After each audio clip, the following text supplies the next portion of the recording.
Hello everyone.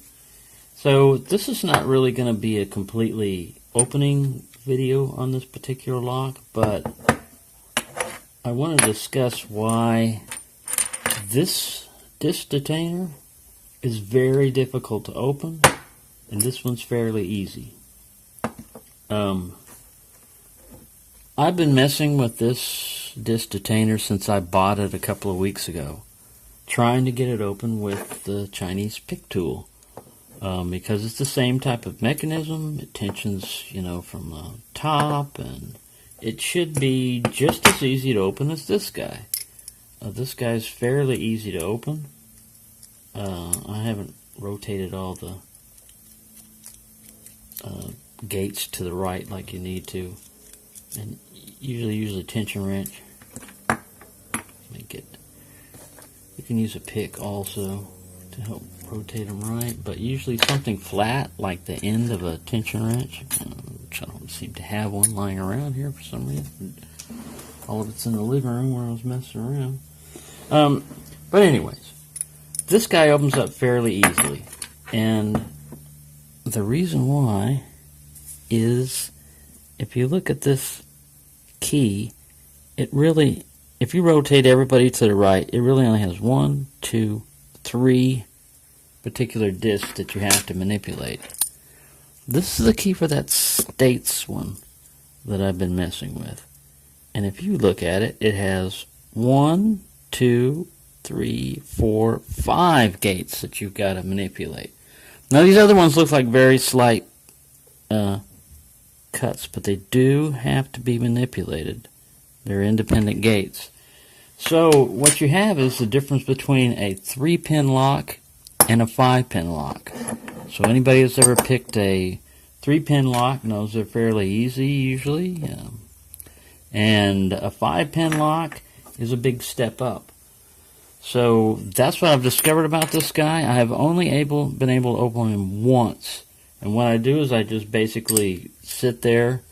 I rotate all my gates clockwise, and then I put my tool in there and I go back counterclockwise, and you'll feel bumps basically. Sometimes it feels you're basically falling into the gate, but there's a huge difference between these two locks. Now what would make this one excellent other than, to use other than that is they still have the same potential defeat, which is you stick a screwdriver in there, punk! You pry this puppy out because it's really only held in by some wings, usually, and you're inside. Basically, you've got access to the core. You dump the crap out, and then you rotate the actuator, and you're in the lock. So you don't want to use a lock. Even though it says extra plus top security and all that stuff, it was more difficult to pick using this particular tool. But as we know, most burglars are not going to sit there and take the time, like I did, a week or two messing around with the damn lock. They're gonna find another exploit, and they probably already know about the screwdriver, or you can just intuitively look at it and try to kind of figure it out.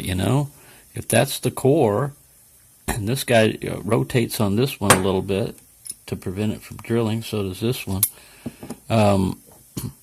If all you got to do is pry it out, they're going to go the path, like electricity, the path of least resistance. They're going to find the easiest thing to do. But if you're, I've noticed that people say that they have a lot of hard time with disc detainers. It may be because you've got one of these that's got a lot more gates that you've got to manipulate, or discs, than you do, like I said, with this guy. He's only got 3 little gates, and this one, even though it looks similar, they look similar, but you can see already that one has more cuts than the other, and that's simply the difference between like a 3-pin tumbler lock and a 5-pin. There's a big difference between them, no matter what you've got inside. This one I don't believe has any false gates or anything. It's just a pain to get everybody manipulated just right. It's key retaining, so you can't open up the lock and then look in there and see which way the gate's got to be manipulated. The only way you can do that is to pick it open.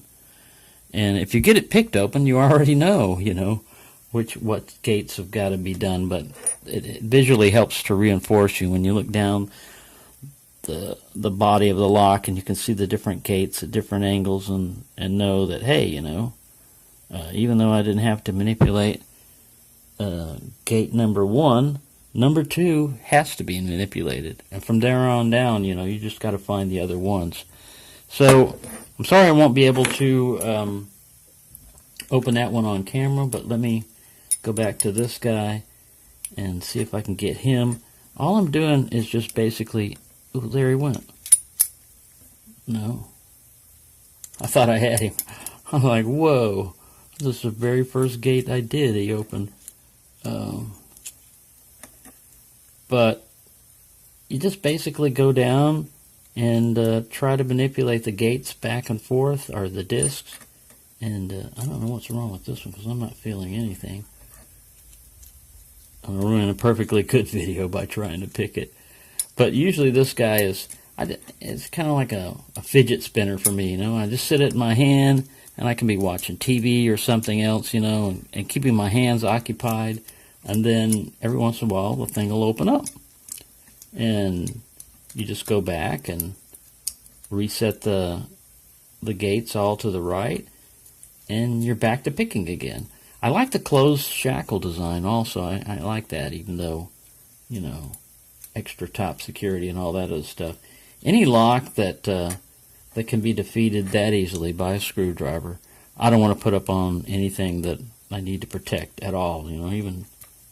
Even cheap tools in a toolbox. The only thing that's protecting you on this is that they're not widely known or seen around here in America very much, so maybe criminals wouldn't know, how to do these, or maybe they didn't have access to YouTube or something. But other than that, you're not going to get a lot of security out of these type of locks. They're more, to me, of learning a different type of locking mechanism and just something to play around with, like this was putting up a much bigger fight than it normally does, but like I said, it's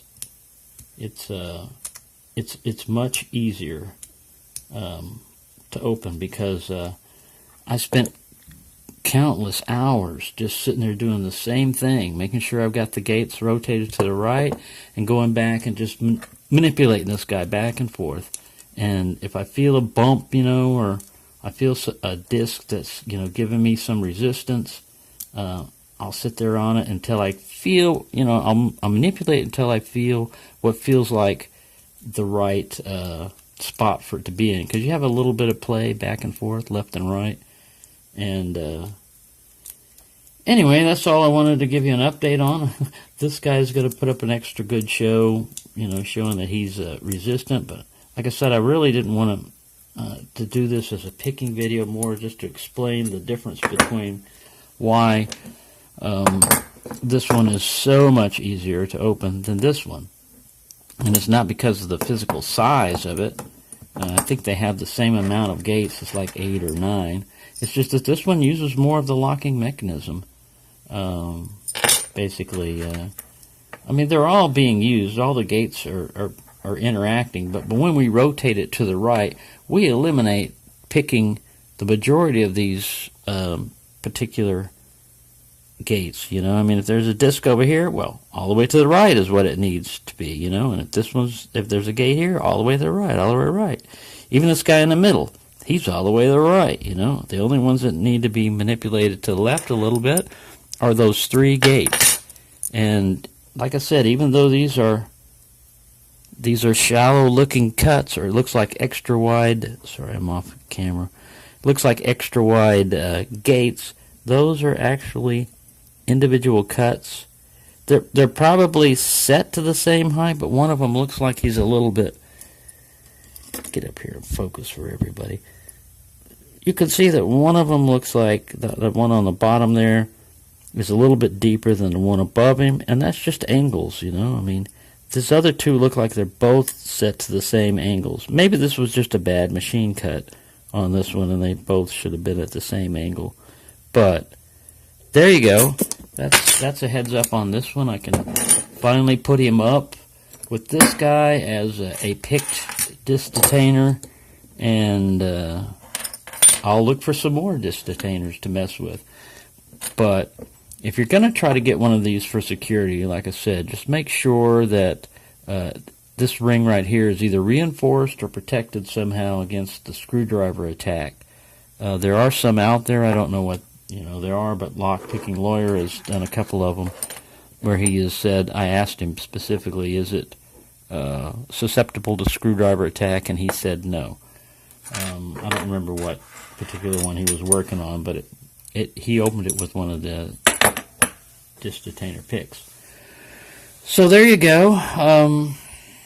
I'm sorry I didn't open this one up for you, but you've seen it open before, and like I said, it's usually pretty damn easy to get to compared to the other one. So I hope everyone's having a good time, and I will talk to you later.